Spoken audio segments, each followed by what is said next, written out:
আসসালামু আলাইকুম রহমতুল্লাহ বারাকাতুহু। জব অথবা চাকরি প্রত্যাশী প্রিয় বন্ধুরা, আশা করছি আল্লাহর রহমতে ভালো আছেন।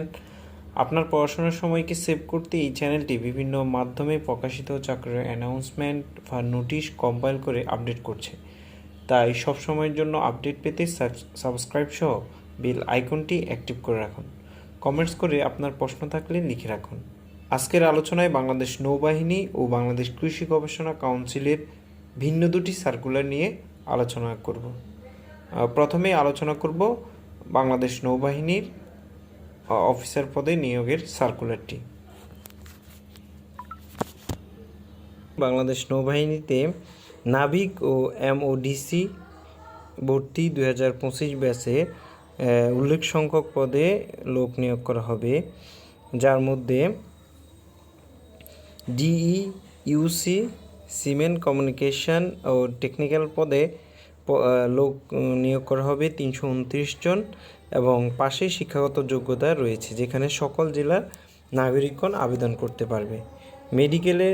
মেডিকেল সেকশনের পদসংখ্যা 13 জন, পেট্রোলম্যান 8 জন, রাইটার 20 জন, স্টোর 22 জন, মিউজ 10 জন, এমওডিসি 8 জন, কুক 28 জন, স্টুয়ার্ড 9 এবং টোপাস 13 জন।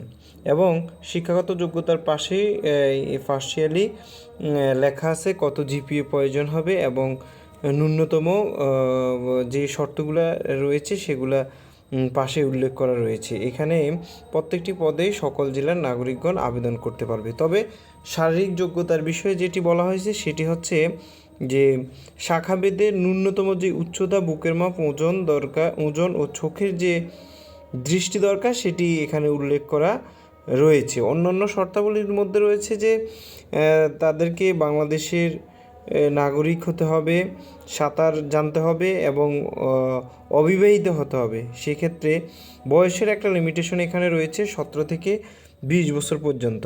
তবে এমওডিসি নৌ 8টি পদে যে লোক নেবে সেখানে 17 থেকে 22 বছর পর্যন্ত অ্যালাউ করা হয়েছে।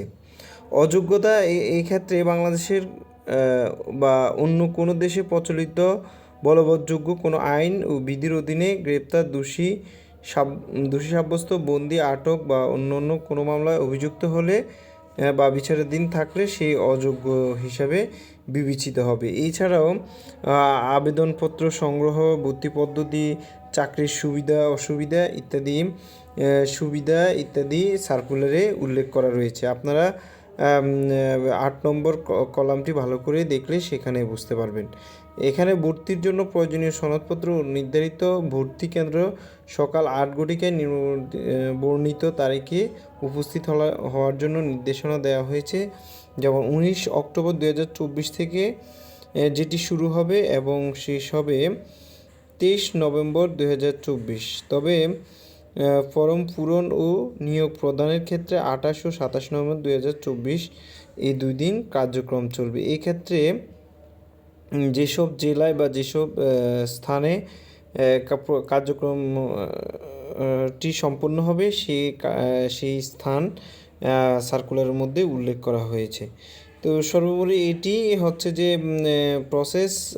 এখানে আবেদন ক্ষেত্রে বাংলাদেশ নৌবাহিনীর ওয়েবসাইটে গিয়ে আপনারা আবেদন প্রক্রিয়া সম্পন্ন করতে পারবেন। আবেদন প্রক্রিয়া হচ্ছে যে যদি কোনো কারো সমস্যা হয় পূরণ করতে আমাদের সাথে যোগাযোগ করলে আমরা আশা করি তাদের আবেদন প্রক্রিয়া নিয়ে কাজ করতে পারব।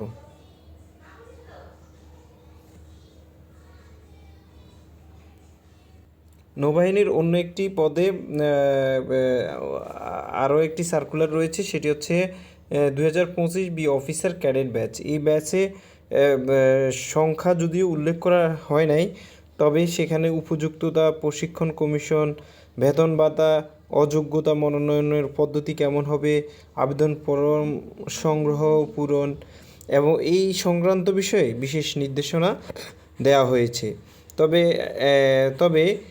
পদ সংখ্যা বলা না হলেও এখানে যে বোর্ড গঠন করে যথাযথ কর্তৃপক্ষ যারা বোর্ডে থাকবে তারা হচ্ছে যে যাচাই বাছাই করে যারা যোগ্য হয় তা বিবেচনায় আসে তাদেরকে নিয়োগ প্রদান করবেন। তো এই ক্ষেত্রে আবেদনের জন্য সর্বশেষ তারিখ হচ্ছে 28 সেপ্টেম্বর 2024।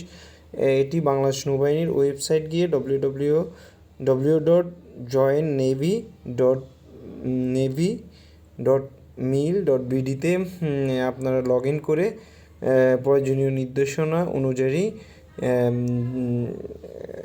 ফর্ম পূরণ করতে হবে। এছাড়াও এই ক্ষেত্রেও কারো যদি কোনো সমস্যা হয় আমাদের সাথে যোগাযোগ করলে আমরা তার আবেদন প্রক্রিয়া সম্পন্ন করে দেব। সর্বশেষ যে নিয়োগ প্রক্রিয়া বাংলাদেশ কৃষি গবেষণা কাউন্সিল হচ্ছে যে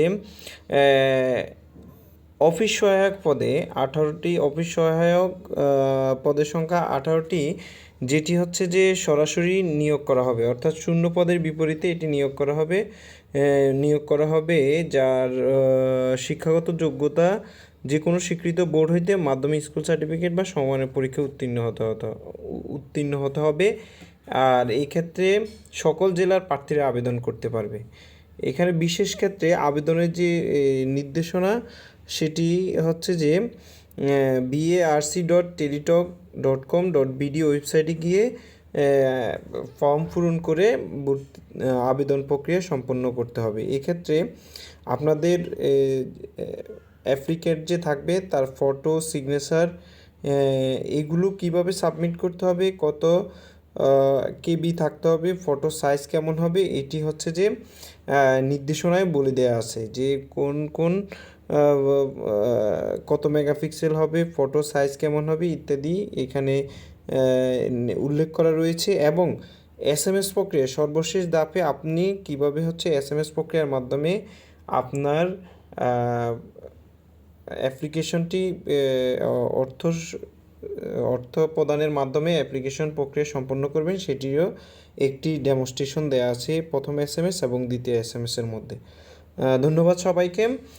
আশা করি আপনারা অল্প সময়ের ভিতর চাকরির যে 3টি সার্কুলার নিয়ে আলোচনা করা হয়েছে এই সার্কুলারগুলোতে আবেদন করে ফেলবেন। আর আপনাদের কোনো প্রবলেম বা কোনো সমস্যায় পড়েন আমাদের সাথে যোগাযোগ করলে আমরা আবেদন প্রক্রিয়াটি সম্পন্ন করতে পারব। ভিডিওটি ভালো লাগলে সাবস্ক্রাইব করবেন এবং আপনার যারা চাকরি প্রত্যাশী আছে তাদেরকে শেয়ার করবেন। ধন্যবাদ।